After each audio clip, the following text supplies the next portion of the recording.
Have you ever felt left out? Or maybe your friends went out without you, and when you saw their pictures online, you suddenly felt like you were missing on something important.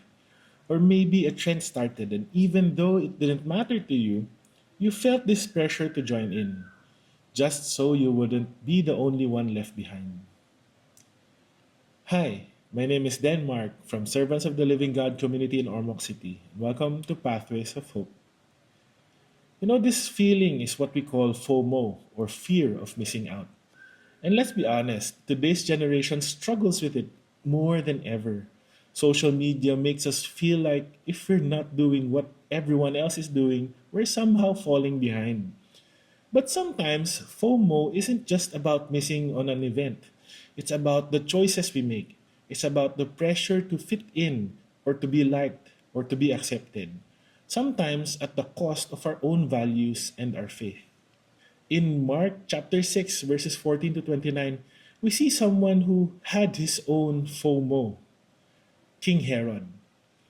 Now, here's the interesting thing about Herod. He actually liked listening to John the Baptist. He knew John was a righteous man, and deep inside, he respected him. But there was a problem. His wife, Herodias, hated John. Why? Because John called out their sin.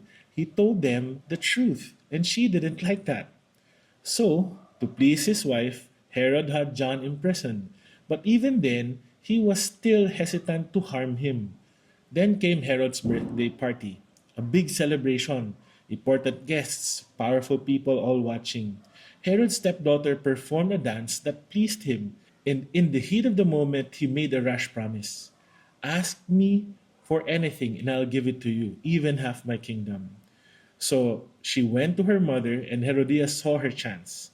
She told her daughter to ask for John the Baptist's head on a platter. Now, Herod didn't want to kill John. He knew it was wrong. He knew John was a good man. But what stopped him from doing the right thing? It wasn't his conscience. It wasn't God's voice. It was the fear of people. The Bible says Herod was greatly distressed, but because of his guests, because of the people watching, he gave in to the pressure and ordered John's execution. Think about that. Herod chose to kill a righteous man just because he was afraid of what people would think. Now, before we judge Herod too harshly, let's be honest. Don't we sometimes do the same thing? Maybe we stay silent when we see something wrong. Maybe we stay silent when we see something wrong because we don't want to stand out. Maybe we compromise our values just to fit in. Maybe we go along with things we know aren't right just because we're afraid of losing friends, losing respect, or losing popularity. That's FOMO in action. The fear of being left out, the fear of being different, the fear of not being accepted. But here's the problem: when we fear people more than we fear God, we make choices that hurt our faith. Let's look at the other person in the story, John the Baptist. John had zero fear of missing out. He didn't care about pleasing people. He cared about pleasing God. He spoke the truth even when it wasn't popular. He stood for righteousness even when it cost him his life. And in the end, who do we remember today? Herod, a weak ruler controlled by his fear of others?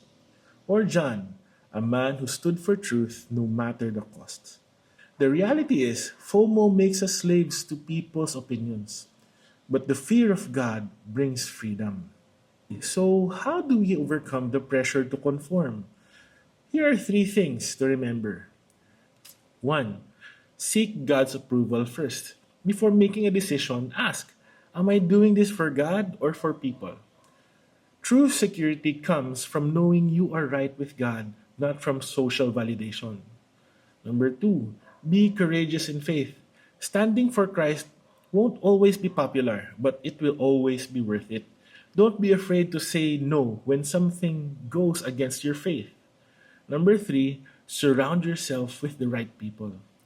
Your friends influence your choices. Walk with people who encourage you to grow in faith, not pull you away from it.